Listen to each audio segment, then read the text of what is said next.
Billy D with it's kind of I haven't done a podcast in a while, but I got a really good friend here that I've known for quite some time. Yes. Dr. Joe Borio, looking a little mafioso to this morning. Yeah. Got a little Italian look going for you today. I wanted to look a little California with an edge. I don't know about the California. You have to get a little blonde in your hair, dude. But you've been kind of leading the whole philosophy movement in this profession for a while. How did you? Where did you go to school? I'm a national grad. I actually went to National You didn't College go to Chiropractic. national. Yeah, You went to national? I did. Yeah. Weren't you from New York always? I was from New York. I went to the Harvard of chiropractic schools, National College Chiropractic, brother. Are you serious? I am serious. I don't believe you, but I'm going to have to believe you because I don't have time to really get into it with Hey, you. Jim Sigafus went to National. Yeah, I so- know, but it's very rare. And I went to LACC, so I Yeah. can see that, there is possibility for people that go to schools that I don't want to say are the best in our profession. Even though, Sure, do you ever get in trouble for bad mouthing national? No, I try not to badmouth. I try not to badmouth anybody. I want to lead Yeah, them. that's good. Better stand. I need to learn that. But the problem is, Well, if we have these schools out there that are pumping out students that are non-chiropractic students, then we're perpetuating more of the cancer within our own profession. So I think Correct. we need to be vocal against these colleges to get them, to change to whether they will or not. It's a question. Who cares? But the thing is, to me, it's almost like we're supporting our own demise when we don't speak out against things that we don't agree with.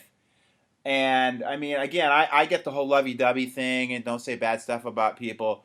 But when you got schools that are really not in support of what we do in our profession and are not subluxation based, I think it's our duty to, in a sense, starve the cancers, in my opinion. But Well, I agree with you. I think we need to, so we're going to lead students or prospective students to the schools that we like. Certainly direct the energy, money, time, places that I speak. I speak at the schools that certainly are subluxation based, like you said, rather than support our demise. So I'm in agreement with you on that. Right, but I mean, also, I think we should also. I mean, because obviously my alma mater is not real happy with my opinions about, but it's only because that I paid good money. I sent all my brothers there. I sent my cousins there. I've sent a bunch of people there before I really realized that that establishment isn't really congruent with the way I think in chiropractic. Because it's more Right. It's a pain-based, evidence-based program. And how can you be evidence-based on something when you're trying to measure pain, which is a subjective complaint? Correct. So I don't get the whole evidence-based. Right there, from the premise is wrong. But maybe I'm too esoteric or what it is. But I mean, Well, they're mechanistic. You can't. Einstein said that just because you can't count it doesn't mean it doesn't count. So that's the problem running into science. Right. So the bottom line is, if you're looking at it from a mechanistic standpoint, you're already confused. But I will tell you, the evidence is this: if I take my thumb and I push on your spinal cord, it doesn't work as well. If I take my thumb off, it works better. So I don't understand the whole evidence base. You're removing pressure from the nervous system. And don't put yourself in an allopathic system. You can put yourself into a system that has to do with physiology, and that's 100% all the time. Right. All right. So that's enough bad mouthing colleges. But what schools do you support? Well, I sat on the board at Sherman College of Chiropractic on the board of trustees. So obviously, Sherman is one of the ways. Edwin Cordero and following the principle of chiropractic. You got Life University, which certainly has a strong subluxation base within it as well. And then then it gets a little bit more difficult. Well, you got Life West too. You have to put Life West in there. Yeah, no, absolutely. Yeah. Okay. As far as life, when I say life, I'm including them. I apologize. Yes. Yeah, well, you got to be clear on that, because sometimes when I say things, people take things out of context, and it's like I called Life University the Harvard of Chiropractic because I feel it is. I mean, it's like it's a very impressive campus. I mean, compared to the other, and I didn't mean anything derogatory towards the other ones that I like. So, but that's the way people interpreted what I said, and it's like, dude, I support your schools. You look at Life University, and Guy's done an amazing job with that campus. It's just freaking, I'm going, Beautiful. yeah, it's unbelievable. And the Beautiful. other colleges don't. I've never been to Sherman, so there's a question for you. How would I ever get another chance to speak at Sherman?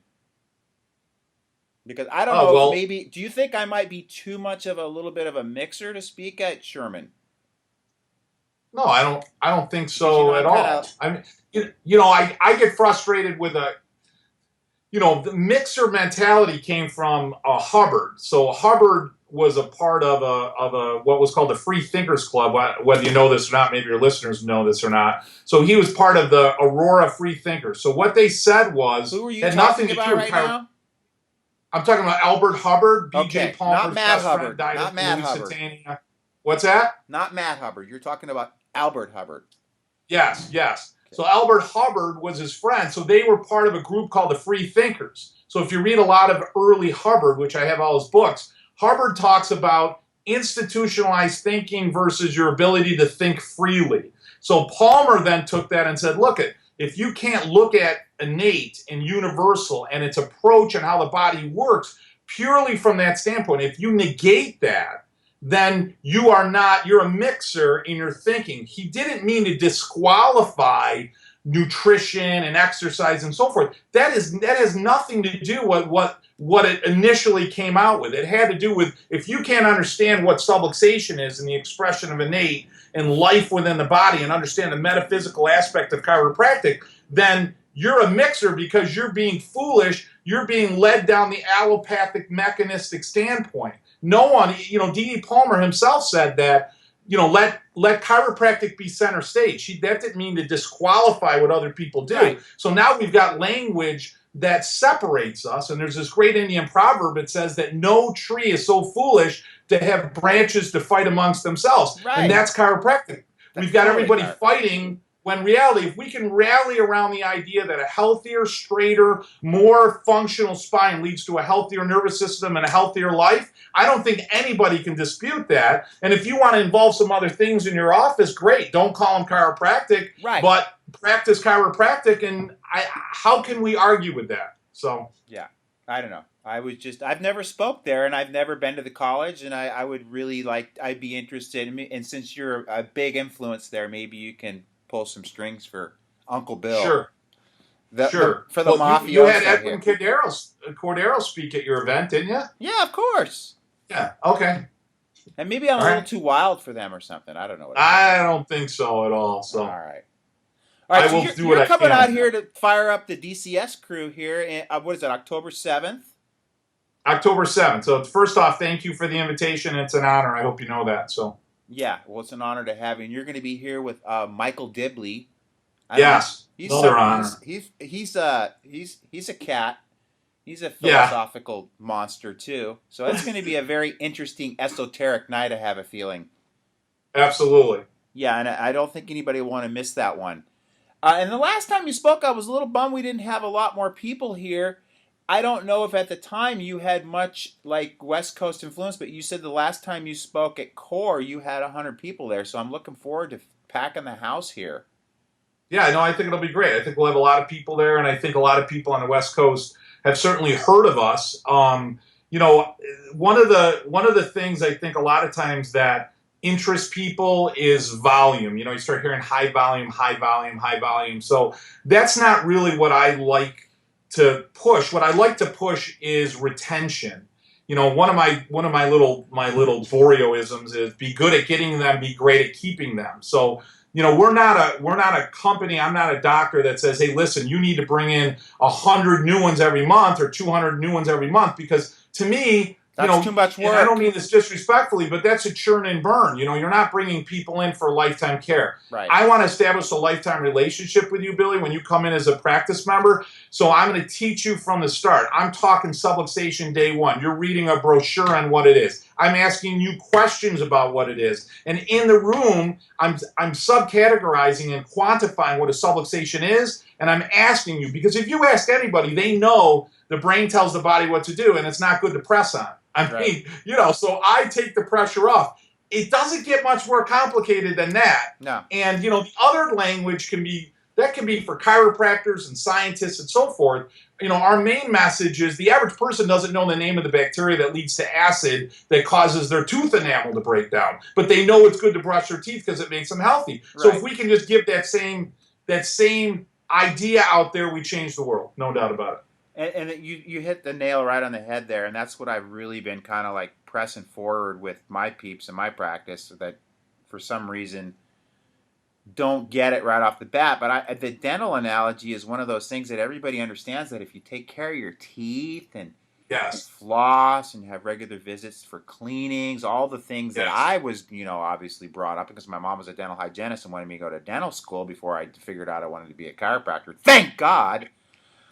Which is the most amazing profession on the planet. There's nothing better than what we do. I mean, it gives us a lot of freedom, and it gives us a lot of just satisfaction and joy taking care of so many people, especially children.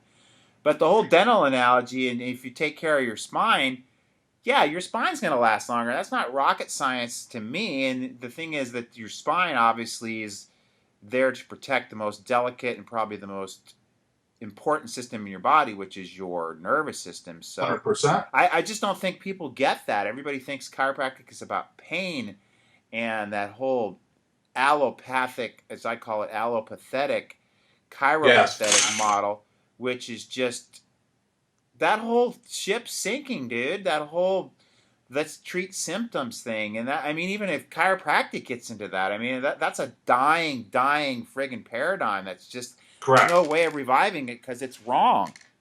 Correct. Well, two things I'd say. One, we call it allopathic crazy land. And that, my attitude and certainly how we coach our clients, and what I always say when I lecture is they never get it. So I started the premise because I had so many people in my practice over the years early on, and I'd be like, wow, where's Billy? And somebody would say, well, Billy called and he dropped, or he's discontinuing care or whatever. And I'd be like, wow, I really thought Billy got it. And what I realized is that mentality is a losing mentality. I start every day with the understanding that no one will ever get it. Right. Ever. Right. So if I start my day realizing that my job is not just the guy who puts hands on people, but my job is to educate and lead them, because the example I always use is if I drop food coloring in a glass of water, that's them walking in with your adjustment. The minute they walk across your threshold, the moment they go outside, it starts to dilute. Right. So it's allopathic crazy land. Everything outside your practice says exactly the opposite of what your practice says. So I have to be that much more concentrated. I have to be that much more sharp. I have to be that much more influential. I have to own it that much more, times 10, in effort to be so concentrated that when I come in contact with them and I have that conversation with them about what chiropractic is or what that moment's about, it becomes so concentrated that when they leave, before they come back next time, they're not dilute. They still have some sense of what it is we're trying to teach them. So is that something that you do on a daily basis, on your interactions with them on a daily basis? Yes. So your daily table talk is critical. Well, why don't we do this for DCS? Because that's something, I could really probably work on myself. Maybe you can discuss your daily table talk at DCS. Sure. What do you think? That would be awesome. Because I think that's the hardest thing for doctors to stay focused on that, at least even for me. I mean, I'm really good about day 1. I'm really good about day 2. I'm really good about the doctor's report. I'm really concerned, but sometimes it's just, I don't have a protocol. Do you have like a set protocol that you do day 3, day 4, day 5, day 6, all the way up till day 120 or what? Yeah, we what I'll bring actually is we have one handout that we use for our clients. It's called the Art of the Adjustment. So it goes through I think I'm at the office an hour early. So I do a mental preparation before I start the day. Because if we really follow the philosophy of chiropractic, and I don't even call it, so we call it chiropractic philosophy. It's universal philosophy. Right. It's just happened to be discovered by a chiropractor. Right. So energy, intention, consciousness, what you're doing, your objective, all of that has an influence. We all know about the rice experiment. If I hold it and I say I love versus I hate. We know about water, how water changes. So your intention has everything to do with the outcome of the adjustment. So when I have to be prepared mentally. So what's my mental preparation? What's my physical preparation? What am I saying to them? How do I say hello? What am I looking for? What do I explain? How do I explain it? What do I relate it to? And how do I ask them a question? Because every time I see them is another opportunity. And I think most doctors forget that. It's another opportunity to dip them. We submerge ourselves. We don't dip ourselves, we're submerged. Right. But we dip them. And the definition of baptismal, take the religious connotation out. The definition of baptismal is whatever gets submerged within the water takes on the properties and characteristics of the water. So if my office is a pool, if you will, of baptismal water, and again, I don't mean that in a religious way, I don't want to be disrespectful, then my office is water that they're going to take on the properties and characteristic with every single time they walk in. Right. And see, that's why you're a guy that can do, I mean, you've been doing 1,000 a week for how many years now? Too long, too many years. I don't walk so well anymore. But what do you mean? Well, because I'm a little beat up. We were seeing over 600 a day for 3 years, so it was unbelievable. Yeah. What do you? I don't do that anymore. Are you saying that physically beats you up? I would say that has destroyed some of my joints. Yes. like where? I mean, because I'm not having issues, but I don't see 600 a day. I mean, if I see 600... Well, I don't anymore either. My shoulder, my right shoulder, and my left knee. Why would your knee be affected? Oh, because I pivot off that when I do side posture. Yeah. And I made the mistake of always addressing the table from one side, always, where I didn't balance it side to side. So now I try to balance side to side, so I'm 50%. I go on room 1, I'm on the left. Room 2, I'm on the right. So I'm trying to balance that, so I have some more symmetry within my body. I don't overdevelop or wear out. So. All right, and how long have you been in practice now? 25 years. Okay, so not as long as me. Yeah. I mean, I always say this too. I mean, I know you work out and stuff too to train, because I mean, the thing is, chiropractors have to understand that you're a pro athlete, whether you want to admit it or not. Especially when you're seeing 600 a day, you are a friggin' professional machine, man. And there's nothing. I mean, you're like at the top of you're the Kelly Slater, or the Michael Jordan, or I can't think of a football player, a Johnny Unitas of chiropractic. Yeah, not anymore. Like I said, I used to. I don't do that anymore. Right, so. But still, you're in the upper echelon as far as volume. I mean, what do you see a week still? 1,000 or what?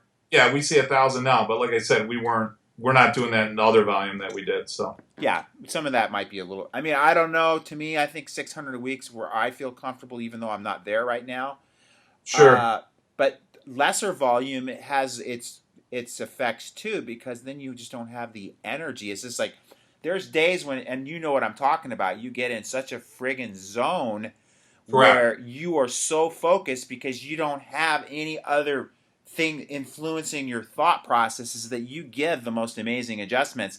And then there's days, I don't know if you have these days, but there's days when you have those little ebb and flows, and when you're not as busy, that's when, the chatter starts in your head and you're less focused. I mean, there's days when people say, well, you act like you're busy. Well, I am busy. And the thing is, that's when you get your best adjustments, because you are so laser being focused on what needs to be done, and you have no other chatter coming in at the same time. And then your clarity and what your intention is at a higher level of clarity as well. Billy, one of the things when we talk numbers, I don't care if you're seeing 400 people, but once you start to get over that 300 to 400 people a week, that today is considered a very busy practice.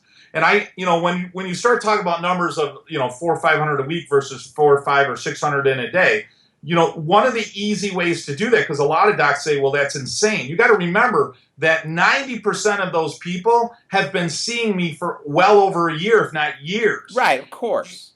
And the other benefit is when they walk into the room, I'm not dealing with, I feel lousy. I'm not dealing with, hey, I hurt my back. I'm not dealing with, I got to do a mini report or a mini justification of what I'm doing. They're laying down. I'm walking into the room. So the point is that if somebody's listening to this and they go, wow, that sounds insane, it is insane only based upon the fact if you're dealing with a lot of allopathy. If you're dealing with a wellness practice and somebody's walking in, they already grabbed their paper, they logged into ChiroTouch, they're lying down on the table, I've got my autonomic charts all the way around, I adjust them related to what I'm doing, they get up, high five. They get up off the table. I'm like, Billy, I can actually hear you getting healthier. Do you hear it? I do. Great. Have a great day. Boom, you're out. I'm into the next room. Right. And it just flows that easily. It's so easy. Right. And that's, the way my practice runs as well. It's not like there is like you have to put fires out every day, because most of the people in my practice have been coming to me literally for 20, 25 years. Exactly. Those are the people that get the big idea.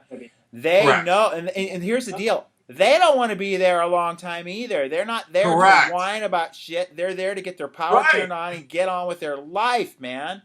Exactly. And it's just like, they don't have to go to the gym and like, oh man, I'm just not feeling strong today. It's like they understand why they're there, and to break into my things. That's why I do workshops, once a week. We do the doctor's report every other week, but then we introduce other things to them to help them become their own doctors and liberate them from that allopathic level of thinking. Correct. So, yeah. A lot of docs, the problem is that we forget we ourselves, with the exception of very few, have been born into the prejudiced mindset of allopathic thinking. So it's difficult so many times for other people to break it. There's a great line in neurology. It says, whatever you're doing at any given moment, you're modifying your brain to get better at it. So if you do something half-fast, I don't care if you think you're justified in doing it that way. You just got better at doing it half-fast. If you get nervous every time you go in, then every time you go in, it's easier to be nervous. So if your goal is to be awesome and go for it, then every time you do it, you're more awesome and you go for it, and that becomes easier to default with. But that has to be your goal from the start, and you're trying to aspire to that rather than, well, let me do it this way for a while, and then when I feel a little bit better, I'll do it this way. Well, guess what? You just educated the last year of your practice that level. It's going to be a lot harder to bring them up to another level of thinking, and that's the wrong way to do it. Right. So that's what I'm excited now. I want you to do what your daily table talk is, and if you want to hit day 1, day 2, because I mean your program's Chiropassion, correct? Yeah, we started Chiropassion 10 years ago, and basically our goal is to create, successful chiropractors. We're certainly not the program that fits at what everybody wants to do, and I'm certainly not trying to create a bunch of mini-me Joe Borios. Right. But the reality is this: we're going to make chiropractic great by making chiropractors great and successful. Of course. Be the change you wish to see. Other people will be attracted to what we do because we're going to shine so brightly. We're healthiest group of people. We're most passionate. We're most excited. We get the best results. We're in congruence with nature and the universe. If we can start to then modify and perpetuate that chiropractor out there, more and more people are going to go, wow, I want to be a chiropractor. Not only that, that's the kind of chiropractor I want to be. And then all of a sudden, chiropractic flourishes. And then we send them to the right schools. Exactly. Well, exactly. I ain't sending anybody to national. I call it the National School of Colonics. That's what I call it. Come on now. You just said that. Now, in closing, because I don't want this, because you and I could talk for like days. All good. You know that. And that's great. And remember when you came out here, we were up till, I don't know, probably 3 or 4 in the morning talking. We were. Yeah. Because it's just like, that's the problem. It's not a problem. It's just like when I go to like events, because you and I go to a lot of events. I mean, I was just at Ben Lerner's gig, Maximize Living, and it was like, awesome. It's hard for me to go to bed, because everybody wants to stay up and talk. And it's like, it's easy for me to stay up till 3 or 4 in the morning talking to people because I look at my watch and go, hey, it's only 2 o'clock at home, so I can stay up and talk. And because the thing is, we love this stuff so much. But one of the things that you hit on is that we talked about this a little earlier, how important it is for people to have a coach, because I know both you and I were coached by Schofield, who I think is one of the preeminent coaches in our profession, to get people out of their head. That's the problem. Most people are so in their head. That's why they're so brainwashed into this allopathic little box of symptoms. And that's the thing that Fred, and people ask me, where'd you learn at school? It's just the dude, get out of your head, dude, and get out of your head often. And that's what BJ said. Billy, one of the things you said earlier in today's talk, you said, whether you realize it or not, you're a professional athlete, right? Yeah. So as a chiropractor. So I will tell you that there's a few things. One, there isn't a team, there isn't an athlete on the world, I don't care how great you are, that doesn't have a coach or a mentor or as a teacher. That's number one. Number two, I can assure you, I played football in high school. I played it in college. I played it as a semi-pro. I was a professional fighter. That's why you screwed up. It's not chiropractic you screwed. It's all those stupid sports you did.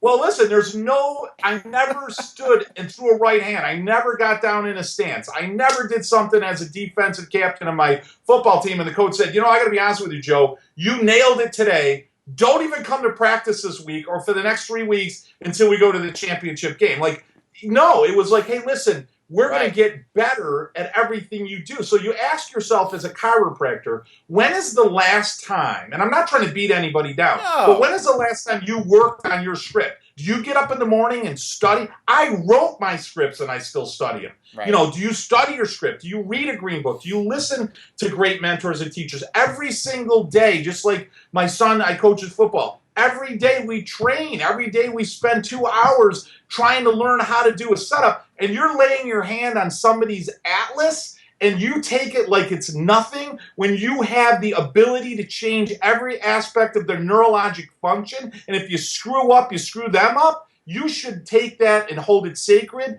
hold it precious, and do the absolute best job that you can every single time. And you're not at your best unless you're training. Right. And it's like you said, everybody has. I mean, I still have a coach for, I have guitar lessons once a week on Sundays. And it's like, it really pushes me to be better. Absolutely. And sometimes I get really frustrated with it too, because it pushes me outside of what I've done consistently in the past. Because I've gotten you get in such a rut sometimes that, when somebody says, okay, we're going to do this now, and it's like, it breaks all the patterns that I've learned. It's like, it's like this weekend, it was like, I'm trying to learn this Jimi Hendrix song that's got this swing to it, and it kept going, you're playing it too rock and roll, because I'm a rock and roll guy. I'm not used to jazzy, swingy shit, and it's pushing me to be better at what I do, Right. And chiropractors, and one of the things I posted last week is, why don't we invest in ourselves, man? We spend monies and we invest in these stupid friggin' companies like Oracle, and not that they're stupid companies, but we know zero about them. We put our monies in stocks, and that whole stock market is going to tank. And it's like, I don't understand why you don't invest in yourself, in your team, in your practice, in your life, in your own health, and people like. It's beyond me. The little bit that you spend on going to something like CalJam or DCS or Chiropassion or Fred Schofield, all that is going to pay dividends that will blow the stock market frigging way out of the water, dude. And people are more concerned about watching other people be professionals on TV and being spectators than actually being in the game of life and doing things that will promote themselves. Right. Well, and they're scared. I mean, the deal is, it's easy to get up and talk nutrition because people want it and they accept it and that makes sense to them. Now you've got a different idea. I always say you're trying to teach the color blue to somebody who's blind, using Valley of the Blind from Reggie, You're trying to teach somebody what the color blue is that's never seen before. That's difficult. And not only that, they're going to lose it a little bit every time they leave. So every time you meet with them, every time your front desk talks to them, every time you do a reassessment with them, it's another opportunity to teach them the color blue. And if you take advantage of it, they work their way into your practice in chiropractic long term. If you don't, they come in for 12 adjustments, they're feeling better, you're a nice guy, practice is awesome. Next time I have a problem, don't worry, you're the guy I'm going to call, but then they're gone. And you haven't made any change of life. You've only further substantiated and reinforced their allopathic sick disease paradigm. Right. So in closing, I want to ask you one question. Yeah. Might be friggin' another 20 minutes, knowing you and I, because we're both like the diarrhea of the mouth kings. Especially some of your posts are lengthy too. Sometimes I've learned to keep mine down. I have my coach. I have my techie coaches that said you got to keep your. People don't have. You got to keep them short. People don't have the attention span anymore unless they're on Ritalin. Yeah. What's your what do you think's going on with this whole SB 277 with this forced vaccine thing that's going on in California, and how the ramifications it's going to have not only nationally but globally?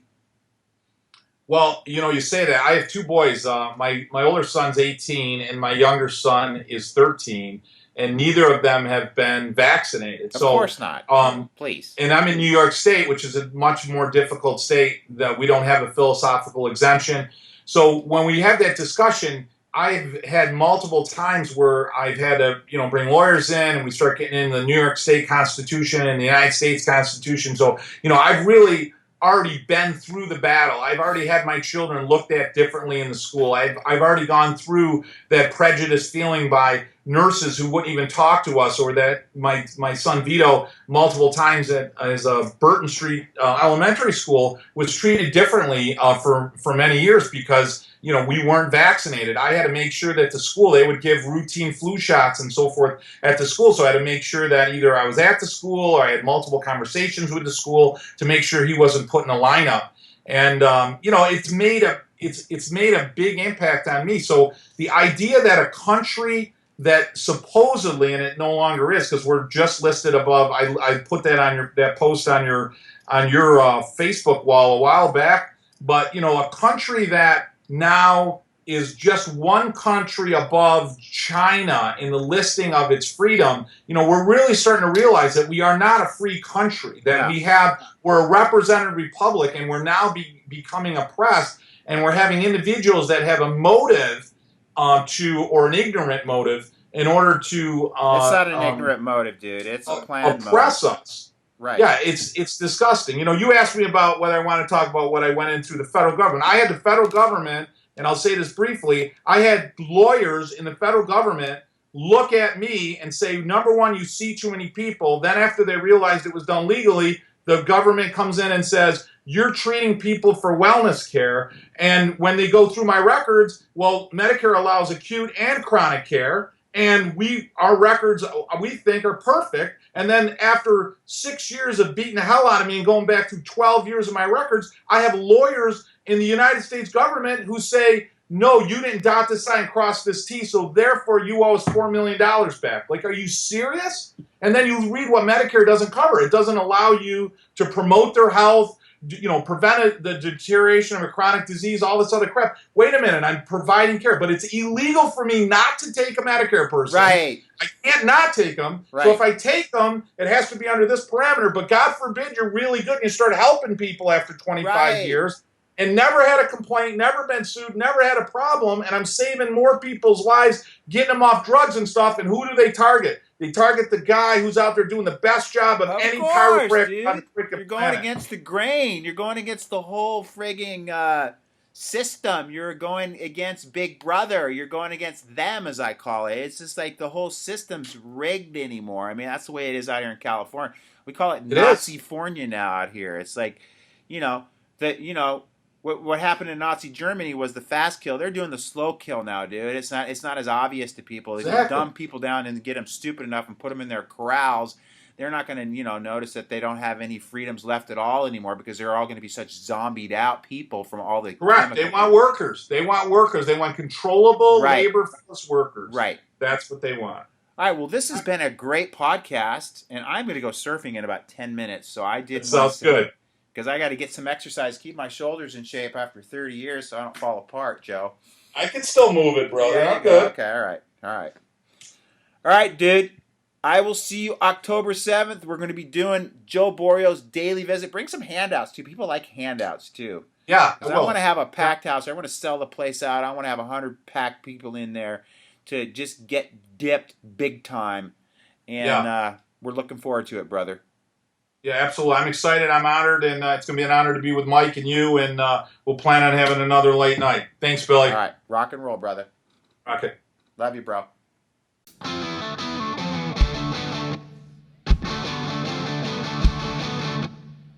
I love rock and roll! Not just one child. I said, you change it for the school. Not your emotion, their emotion. Well, because everybody has a self-healing mechanism. We know that. Your community is desperately waiting for you to show up. Wake up out of your apathetic slumber. Tell the people all about the principles of chiropractic. Is you are the vessel of the change.